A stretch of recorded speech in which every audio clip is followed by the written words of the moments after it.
Bom dia, irmãos queridos, nesta sexta-feira santa, dia 18 de abril. Bom dia, queridos irmãos e irmãs. E hoje, sexta-feira santa, dia de jejum e abstinência, meditaremos juntos o livro do profeta Isaías, capítulo 52, versículo 13, até o capítulo 53, versículo 12.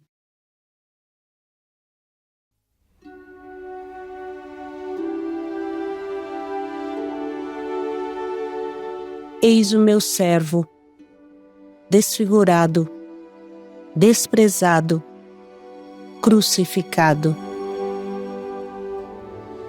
O Senhor quis macerá-lo com sofrimentos, oferecendo sua vida em expiação para justos inúmeros homens, carregando sobre si suas culpas. O quarto cântico do servo de Yahvé nos revela plenamente o mistério que hoje vivemos. A morte de Jesus na cruz, como sacrifício de expiação.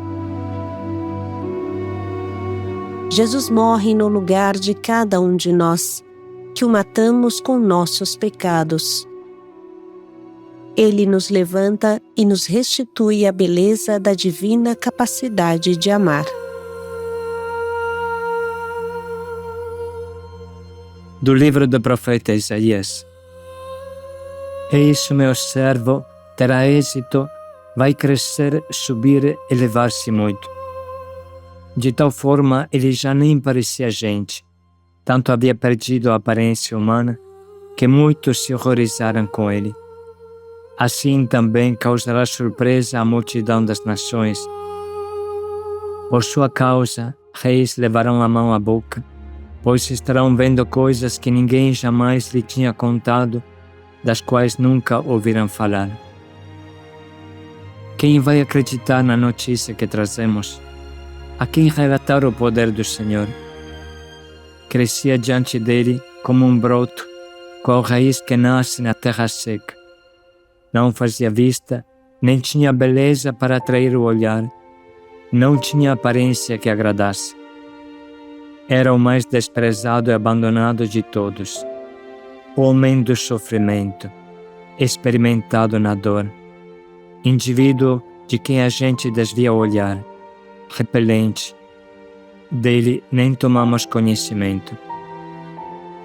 Era, na verdade, os nossos sofrimentos que ele carregava, eram as nossas dores que ele levava às costas, e a gente achava que ele era um castigado, alguém por Deus ferido e massacrado. Mas estava sendo transpassado por causa de nossas rebeldias, estava sendo esmagado por nossos pecados. O castigo que teríamos de pagar caiu sobre ele. Com os seus ferimentos veio a cura para nós. Como ovelhas estávamos todos perdidos, cada qual ia em frente por seu caminho. Foi então que o Senhor fez cair sobre ele o peso dos pecados de todos nós. Oprimido, ele se rebaixou, nem abriu a boca. Como cordeiro levado ao matadouro, ou ovelha diante do tosqueador, ele ficou calado sem abrir a boca. Sem ordem de prisão e sem sentença foi detido, e quem se preocupou com a vida dele? Foi arrancado da terra dos vivos, ferido de morte pelas rebeldias do meu povo. Sua sepultura foi colocada junto à dos criminosos, seu túmulo ao lado da tumba dos ricos. Mas ele jamais cometeu injustiça, mentira nenhuma esteve em sua boca. Que o sofrimento o esmagasse era projeto do Senhor. Se então entregar a sua vida em reparação pelos pecados, ele há de ver seus descendentes, prolongará sua existência e por ele a bom termo chegará o projeto do Senhor. Em virtude de seus trabalhos, ele há de ver e ficará realizado. Com a sua experiência, o meu servo, o justo, fará que a multidão se torne justa, pois é ele que carrega os pecados dela. Por isso, vou partilhar com ele as multidões como conquista. Ele recolherá os fortes, pois entregou à morte a própria vida. Foi contado entre os criminosos. Ele, porém, estava carregando os pecados da multidão e intercedendo pelos criminosos. Palavra do Senhor. Graças a Deus.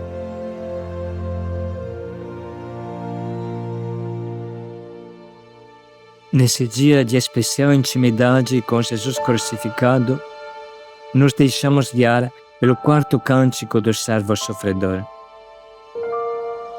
Antes de mais nada, precisa lembrar que a data em que este texto foi escrito é o VI século. Portanto, ele está antecipando de quase 600 anos o nascimento de Jesus, a morte de Jesus.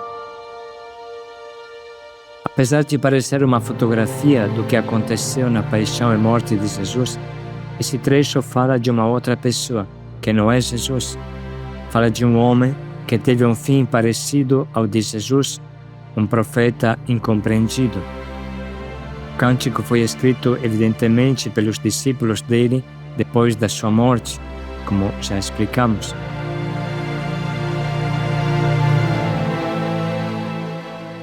Todos temos consciência de que essa palavra fala de Jesus, mas repetimos, Isaías não pensava diretamente em Jesus. Os discípulos desse misterioso profeta não pensavam em Jesus, mas tinham diante dos olhos o seu mestre e profeta. Quem era esse homem de que o trecho fala? Por que foi massacrado tão cruelmente e injustamente? O que significa expiar? O que significa oferecer sua vida em sacrifício expiatório? O que significa carregar o pecado do povo, justificar o povo, curar o povo? Há aqui algo novo, surpreendente, extraordinário. Pela primeira vez na Bíblia, aparece essa intuição, a expiação do pecado do outro. Não há mais oblação, holocausto de cordeiros, não há mais bode expiatório. Agora o cordeiro é uma pessoa. A expiação é feita com o homem e não com animais ou alimentos. Mas voltando a nos perguntar, quem é este misterioso homem? Pelo escrito e o estilo do cântico, parece ser um profeta do exílio de Babilônia, um pouco como Daniel na fornalha ardente, como explicamos. A grande diferença é que Daniel foi poupado, enquanto este homem foi morto barbaramente. Ele era justo, mas não foi poupado igual Daniel. Muito pelo contrário, teve a sorte dos amaldiçoados, dos pecadores, dos afastados de Deus. Não conhecemos nem o nome deste profeta. Seu nome é descrito como homem dos sofrimentos, desfigurado, horrível, repugnante, moído por feridas mortais, mãos e pés furados. Com uma força extraordinária, se abre caminho à nova compreensão da expiação. É um grande Yom Kippur, não mais feito com um carneiro, mas com um homem. Deus fez cair sobre ele os pecados de nós todos. Ele é o Cordeiro de Deus que carrega e tira o pecado do mundo. Vale a pena, nessa altura, esclarecer um jogo de palavras providencial que esconde uma grande doutrina. Em aramaico, servo se diz ebed, e cordeiro se diz ebed, da mesma forma. Nesse cântico e nos 3 que o antecedem, se fala continuamente desse servo de Yahvé. Essa palavra contém em si o significado da palavra Cordeiro de Deus que carrega o pecado do mundo. Esse servo trucidado e martirizado é o verdadeiro servo de Yahvé, libertador do seu povo. Foi por isso que toda a tradição cristã desses 2000 anos sempre viu esses cânticos como uma profecia de Jesus.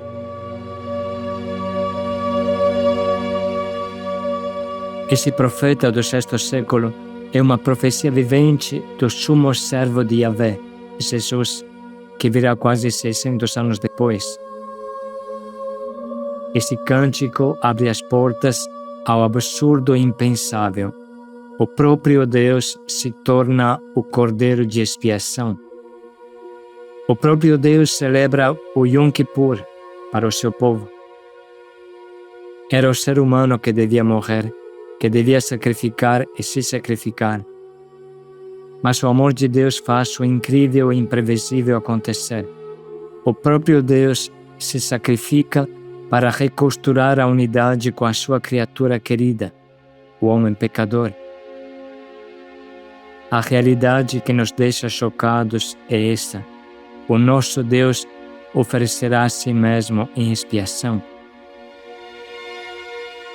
O ser de Deus se tornará uma expiação vivente. Em religião nenhuma desse mundo se encontra algo parecido.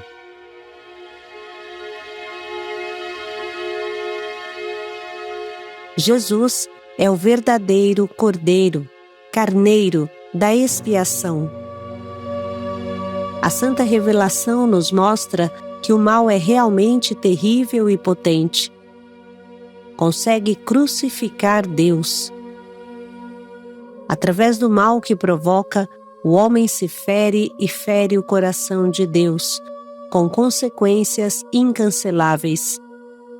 Jesus levará suas mãos esburacadas por toda a eternidade. Até o fim do mundo será um Deus crucificado. Pela eternidade será o Deus sacrificado. Nessa altura, precisa cancelar o pensamento infantil de um perdão barato. Algumas pessoas pensam que fazer o mal seja de graça. Pensam que a onipotência de Deus, com um toque de varinha mágica, seja capaz de transformar em um só instante toda a podridão do homem em um céu encantado. Não! O mal tem consequências reais e terríveis. O mal consegue colocar na cruz o Todo-Poderoso. O mal consegue furar as mãos e os pés de um Deus.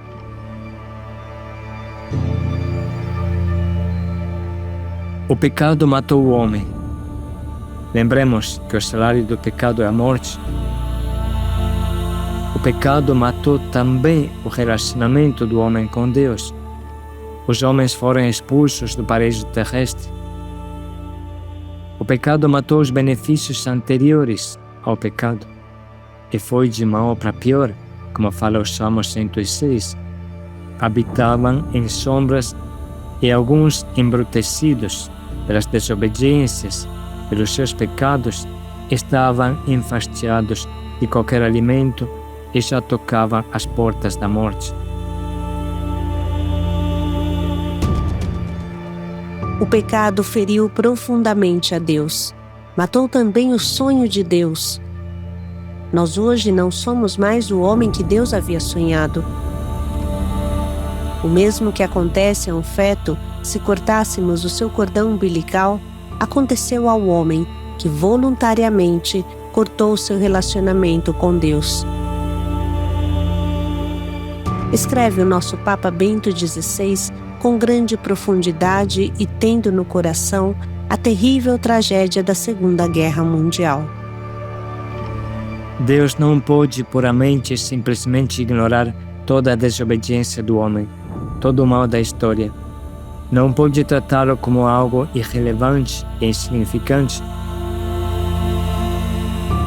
Uma tal espécie de misericórdia, de perdão incondicional, seria aquela graça a baixo preço contra a qual se pronunciou com razão Bonhoeffer, diante do abismo do mal do seu tempo, a Segunda Guerra Mundial, a perseguição dos judeus, os campos de concentração.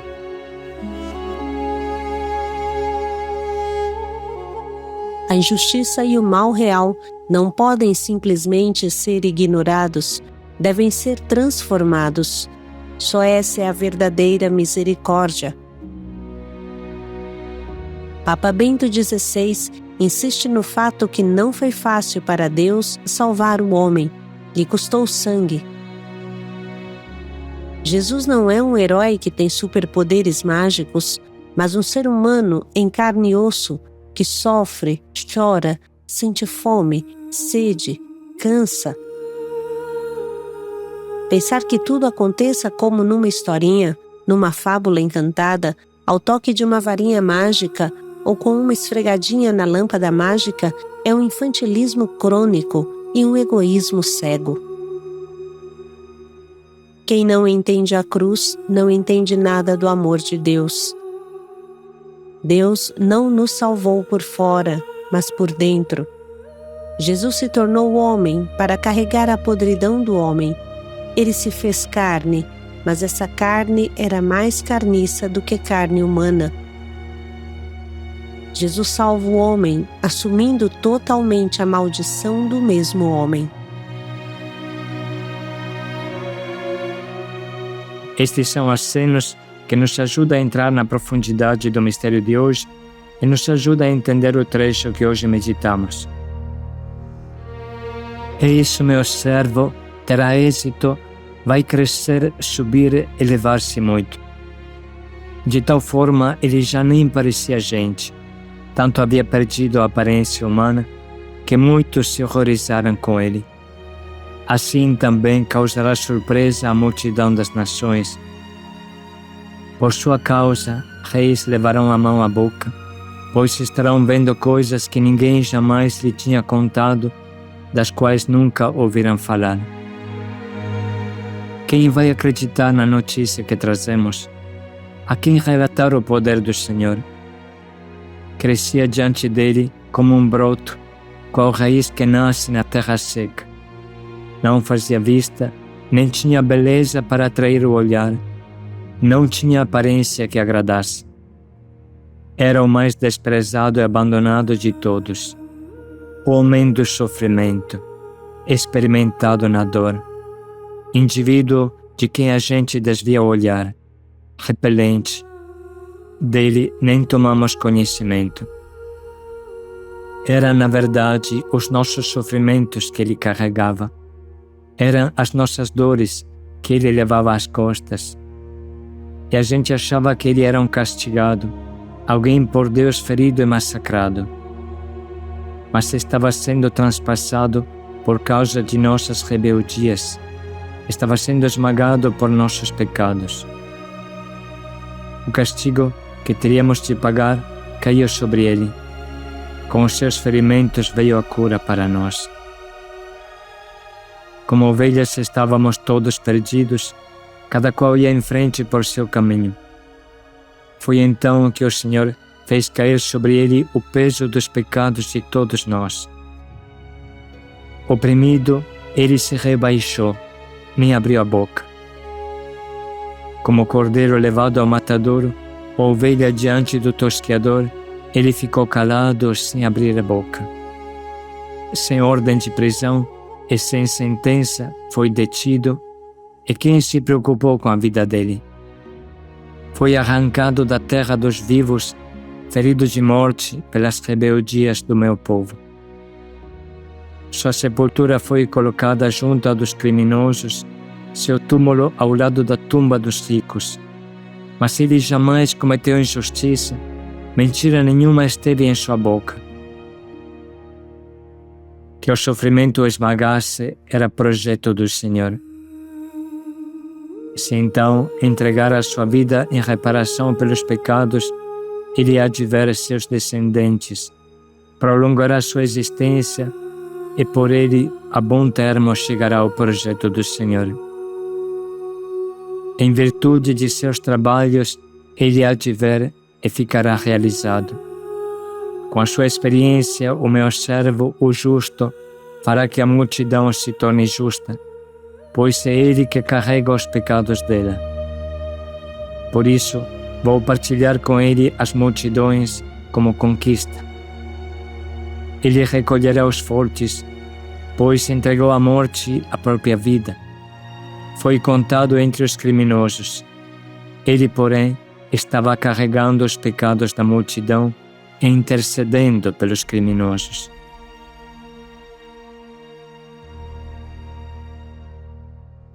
Vamos parar um pouco para sublinhar o que mais nos atinge nesse trecho e escolher um propósito que nos ajude a passar o dia em unidade com os sofrimentos de Jesus que morre por nós.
O Senhor fez recair sobre ele o pecado de todos nós.